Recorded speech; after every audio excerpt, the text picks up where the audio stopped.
one more point that is remaining, that is recursion concept in functions in C language. Now here see, normally what we do, we know that a function is nothing but a subprogram. We can call any function from any other function. Like this, here we are calling this add function from main function. Okay, this is a calling, main is a calling function and this add is a called function. Whenever we call like this, control will be shifted here, whatever execution will be done, and again control will be back shifted to the main at the point where it is called. But we can call the same function from itself. Means what? See here we can call like this also. Means again I am calling that add function here. Means what? Here whenever we call that add function, control will be here, this execution will be done. Again I am calling the same function here. Means function can call itself. Okay, this add function is calling itself. That is again possible. Okay, that is again possible, and this is just a concept of recursion. And whatever function that is called as a recursive function, this is called as a recursive function. See, I want to find out factorial of 5. Then how we can write it? Let fact of 5 means is equal to 5 into 4, 3, 2, 1. Now tell me, what is this? What is this? 4 into 3 into 2 into 1. See, we can call it as a factorial of 4, because factorial of 4 is nothing but 4 into 3 into 2 into 1. Getting? In this way. Means here, this one is nothing but 5 into factorial of 4. We can write like this. Getting? Now, I want to calculate factorial of 4. Then how we can do that? In this way. See, 4 into 3 into 2 into 1. Again, what is this 3 into 2 into 1? That is nothing but factorial of 3. Okay, I will write like this. Fact of 3. Getting? Now, see, in the same way we can write like that 3 into fact of 2 is nothing but 3 factorial. In the same way we can write like this 2 into fact of 1 is nothing but 2 factorial. 1 into fact of 0, and fact of 0 is always 1. Okay, now see, in general we can write like this: fact of n equals to n into fact of n minus 1. In general we can write like this. With the help of this example we can say that fact of n equals to n into fact of n minus 1. Getting? And this technique we can apply in this recursion concept. Means see, here same function with different argument I am calling again. But for computation of fact of n, means in the same code only we have to call that function again with different argument. Getting? With argument which is minus 1, just minus 1. And here there should be a final case, means final base case should be there, means where to stop. Means here again for calculation of that fact of n minus 1, again the same function will be called, like fact of n minus 1 into fact of n minus 2, again n minus 2 into fact of n minus 3, n minus 3 into fact of n minus 4. But we have to stop somewhere.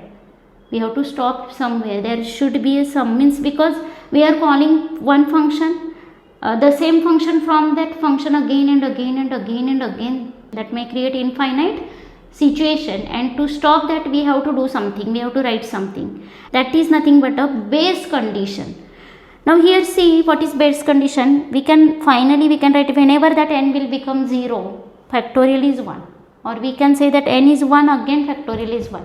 Means it may be 1 or 0, means this may be a base condition or this may be a base condition, both are same. But if user has entered 0, then this should be the base condition. Okay, that's why we will put both the base conditions. Now how to write that recursive function with the help of this concept, this technique? It is returning one integer value, of course factorial, whatever calculated factorial will be integer. Then we will write like fact of, here one integer we will pass, just like whatever function we have written with the help of that loop concept. Here see, I am writing like this here: if value of n is equal to 0, if it is 0 or it is 1, means in this is nothing but a base case. Okay, in the both cases we have to return 1 because it is nothing but a factorial of that 0 or factorial of 1. In both cases we have to return 1. This is nothing but a base condition. Otherwise, if this is not true, then what should be written? Just n into factorial of n minus 1. That's it. Here we have to return n into fact of n minus 1. This is the factorial function we can write with the help of recursion. This is written. Here we are not using that loop concept. Now how it will act? See, initially suppose I am passing 5 value to this function, then here in n 5 value will get copied. Okay, now here n is 0 or 1? No, it is false. That's why again it will, for returning it will first to compute, it has to compute this one. Means here n into fact of n minus 1, n is nothing but 5 and here fact of 4. Means here I am calling the same function here again with different argument. Here argument will be 4 instead of 5. That means here we are using that recursion. We can say that this fact is a recursive function now. Means here we are passing 4. Now again it will do the same thing. Means whatever this one fact of 4 we are just doing this fact of 4, that will be placed onto the stack. Means whatever function calls you are making, all those will be placed onto the stack. There is a one stack maintained for those function calls. Means first, see, this fact function will be called from main. Okay, that's why main function will be onto the stack first. Then after that we have called this main is calling what? Fact of 5. That's why above that fact of 5 in the stack. Again this fact of 5 is calling fact of 4. That's why this is on to the stack. Means these are pushed into the stack, whatever function calls. Now again still this fact of 4 has not completed. Okay, that's why again for fact of 4 here control will become, then control will become here, and here n is 0 or 1? No, here n is 4. That's why it will again go here and it will place like this 4 into fact of 3. Now here for fact of 3 again here that will be placed because that function call has made. Now again see, same thing will be happen here. 3, it is not 0 or 1, again this call will be made 3 into fact of 2. Again here value of here fact of 2 will be on to the stack again. Okay, this is the stack suppose. Now see again 2, again same thing 2 into fact of 1 in this. Now n is 1, here fact of 1 will be on, will be here. Now for fact of 1 we are getting 1 value because n is 1 here, it is true. That's why 1 will be returned from this function and that call will be popped because that has not now finished, and that 1 will be passed to this fact of 2, whatever calculation. Okay, here 1 will be replaced. Again that 3 into 1 will be calculated and that call has finished now. 3 into 1 is, sorry, 2 into 1 is 2. Again that 2 will be passed to this fact of 3 here. Okay, now here, sorry, first here there is a 3 into fact of 2. That fact of 2 will be 2, will be passed here.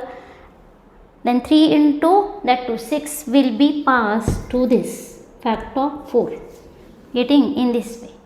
Again fact of 4, for calculation of that again same thing, fact of 3 is 6, 6 into 4, 24 will be passed here to this previous function call. In that way 24 will be passed to this previous function call, that is fact of 5, and then finally 24 into 5 will be passed here as a fact of 5 to the main. In that way stack should be maintained here, that is 120 value. That 120 value will be passed to the main, and now this is nothing but the factorial of 5. In this way this recursive function will be executed. Means here stack should be maintained, whatever function calls we are putting again and again and again, that should be kept onto the stack, and that is just a overhead. Okay, means here in case of factorial, that iterative function is very useful, more useful than this one. The execution speed will be better in case of if you are using iterative function for that calculation of factorial. Instead of that, you can use this recursive concept also. But mostly this recursive concept is used in data structures, like handling data structures like trees, for traversal of trees, traversal of graph data structure, then any quick sort algorithm. For that, this technique will be better useful. But here for this type of questions, we can use both the techniques, but that iterative concept will be better than using this recursive concept. Okay, because it is just a time consuming, means here time complexity will be more, as well as stack should be maintained. Okay, everything should be maintained. That stack, push and pop operations will be more in case of recursion as compared with that iteration, because in that iteration concept only one call we are making to that function, and whatever final value it is returning to the main, in that way. Okay, but here this is again one more way, and here again one point should be kept in mind, that is here whatever value base condition, it is always compulsory to put. In case of recursive function, base condition should be put, it is compulsory, because if we are not placing this base condition, then always this will be infinite function, it will make infinite calling, function calling. Okay, whatever factorial of n you should represent with in this style, like factorial of n minus 1 with a different argument, whatever on the right hand side with a different argument, you think how to represent that same thing. This type of questions only we can solve with the help of this recursion.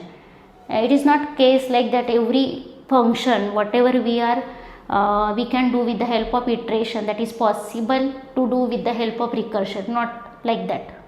Okay, keep in mind these points, and that's it about this recursion concept. Thank you.